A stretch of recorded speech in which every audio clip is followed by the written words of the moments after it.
Welcome back to High Top Sports Recruiting. This is Cody the Professor, and today we are talking about Colorado and basically a National Signing Day recap. Um, very busy yesterday. Thanks for everybody that watched the live show. Kind of went over a bunch of teams. And, I wake up this morning and some events happened with Jordan Seaton, obviously, some drama late. But let's get into the National Signing Day and the actual class real fast.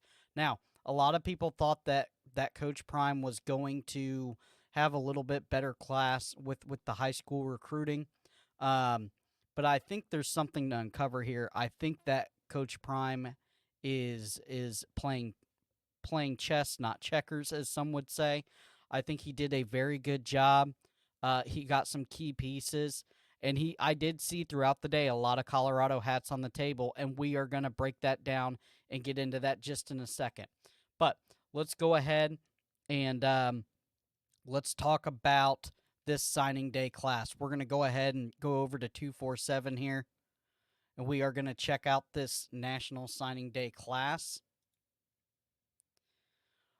This is so they did come up with the 98th ranked composite class, and so this is for the high school. They did have the number one transfer class. We're going to go over that, but getting a couple key pieces, some offensive weapons here.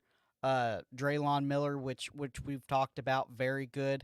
Cameron McKell, or Cam McKell, very good athlete, two-way player out of Georgia. Davis Swain, a defensive lineman, we like a lot. Another defensive lineman, Eric Brantley out of Valdosta, the big powerhouse out of Georgia. And then we have Micah Welch, a running back, which they did need another running back in the stable there. I am going to say this. Listen, guys, I know that this is not the class that everybody wanted, but with the way that Coach Prime emptied the scholarships last year when he came and kind of filled them in, you have to have multiple layers and multiple levels of years of scholarship players. You can't have all freshmen and you can't have all super seniors. What happens when that happens is TCU. Okay? Loaded up super seniors, FSU this year, loaded up super seniors, and then next year they'll be decimated like TCU was this year. Now, what he has done, and I get that we're going to talk about the big 5-star here in a minute. But what Prime has done is he's went in and got guys with multiple years of eligibility. Defensive line, that's definitely addressed. Quarterback, he's got two quarterbacks, one out of Vandy and one out of Kentucky. He has wide receivers, and there's still plenty. And Prime is not done, guys. There's still a late. This was the early National Signing Day. The regular National Signing Day is in a couple more weeks after the All-American game, the Under Armour All-American game. But the D-line that a lot of people complained about, he went and got some very, very solid talent. These schools are Power 5 programs. Pitt, Houston, Alabama, Vandy. I get Vandy's in the SEC and not great, but Vandy in another conference would be halfway decent. TCU, LSU, Liberty.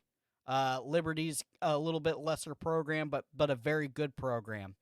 And all of these guys seem to have essentially star ratings, which is like Preston Hodge here, 0-star coming out of high school, goes to Liberty. Now he's a 4-star. So there is some inklings of some guys that have gotten better.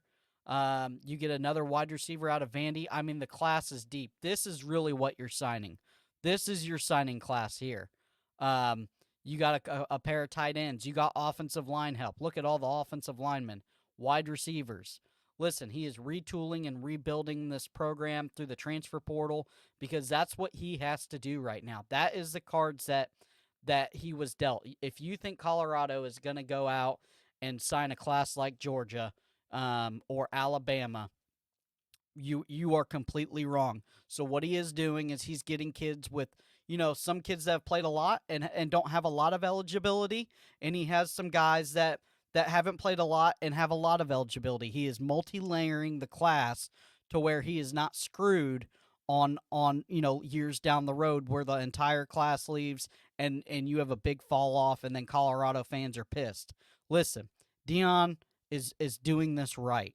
If I were to build a program, this is with not named Florida, not named a big SEC school that has just been down with shitloads of money. This is the way I would attack it.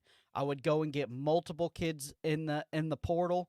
I would sign what I can sign high school wise. And guys, he only got one offensive lineman out of high school. And that's because usually freshman offensive, and then he goes and gets the best one. And I know there's rumblings about Jordan Seaton. We're going to talk about that in a minute. Just hold on for a second. But I'm here to tell you, the guy goes and gets everything you want. He gets a couple wide receiver, or he gets a wide receiver, running back, an athlete that can play both ways. A very, very good athlete that Georgia wanted, and Cam McKell. And then he gets a couple young defensive linemen, and then he just stacks it in the portal with guys that have been eating already, working out in the college weight program. These guys are going to be ready to play, okay?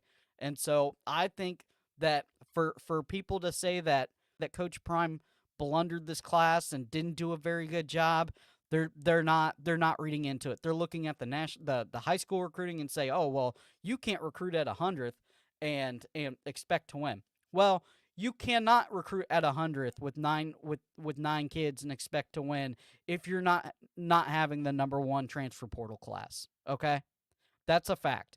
But you have the number one transfer portal class.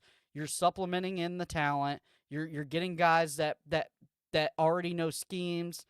Some of them already know that the kind of the language they use in those schemes, and you are getting kids that are ready to play right now. There's not much development left of what you need from these transfer portal guys. Instead of he could have signed 23, 24, 25 high school kids. Yes, Dion could have done that. He could have went and found 25 kids in the nation to come play for him. But he said, "Listen, we want a couple more games. We won more games my first year here, and then we were close in some games. And these kids in the transfer portal will win you the games that you were close in that you lost. Those one-score games, this is the turning point.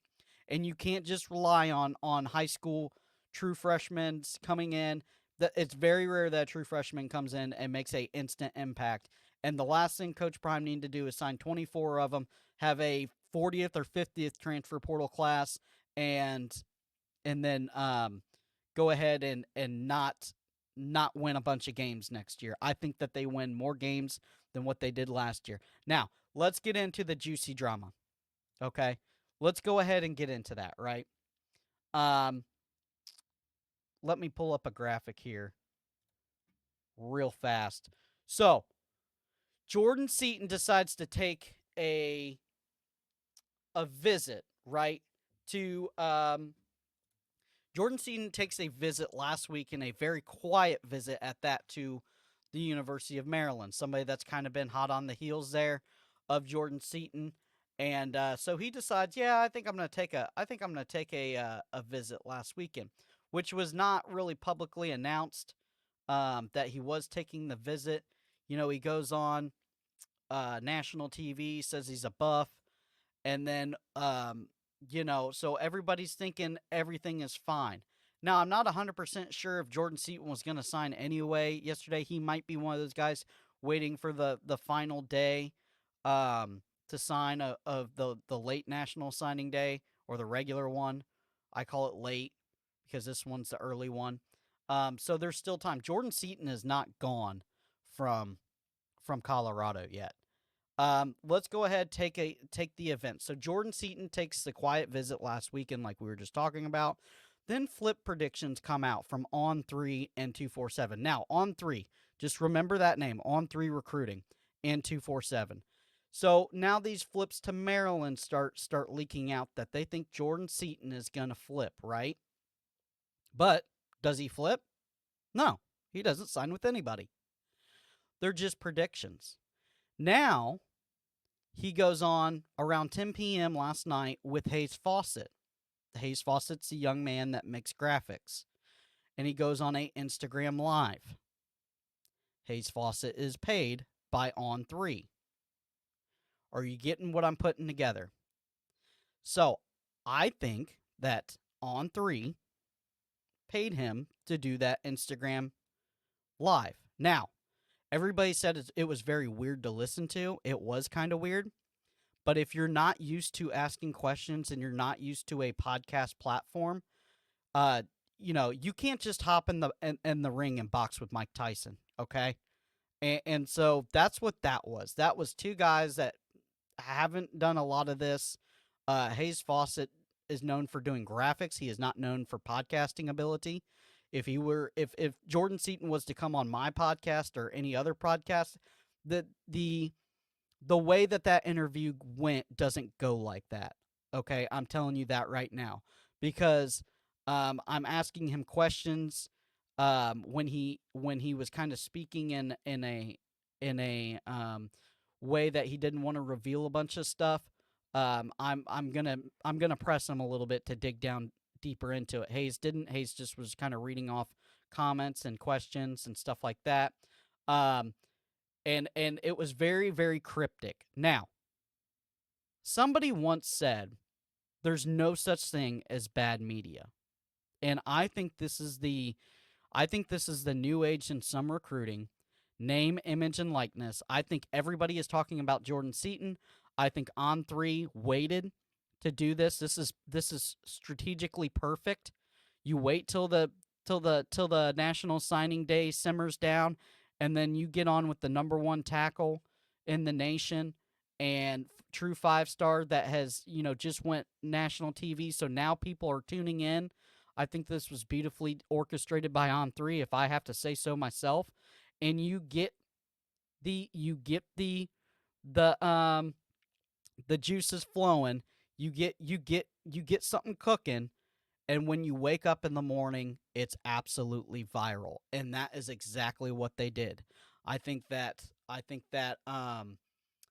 would I be concerned with Jordan Seaton leaving? I'm really not. I think he's a Colorado Buff. I think that this was strategically done by On3 and by the big media companies to really get this thing going. I think that do I think Coach Prime knew about it? I'm gonna probably say no. But it's one of those things. Everybody's saying that, red flags, red flags. I would stay away from them. This is crazy, But it was an awkward interview. It was, late at night. It was a kind of an awkward interview, and I'm not dogging on Hayes Fawcett, but he's not very good at conducting the interview. So that's kind of the events from National Signing Day and Jordan Seaton and kind of the drama that is happening. He did say on the Instagram Live that he was a Buff, and he's still locked into the Buffs. But that's what I think this is. I think that it is 100% just a good media job by On3. Hats off to him. And when you wake up in the morning, you're no longer talking about Georgia, the class that they signed, or Alabama, the class that they signed. You're talking about Jordan Seaton, one of the elite players that hadn't signed yet, possibly flipping, goes on the Instagram Live. It's a beautiful job, and they did it well. So Colorado fans, I would probably just pump the brakes, stay off of the the Twitter BS, and I think that it's just fine. I think Coach Prime has a plan in place when it comes to the class. I think he has a plan in place when it comes to Jordan Seaton. I think that this was just a good media spin job is what it was. So, thanks guys. Comment, subscribe, like. Thanks everybody that's hung out with me yesterday and all the support that we get on these videos. I appreciate it. We will see you back here later. We're going to do some more Colorado Buff stuff. And listen, transfer portal is still open. There's still a lot of kids that Prime can go sign. So be on the lookout for that.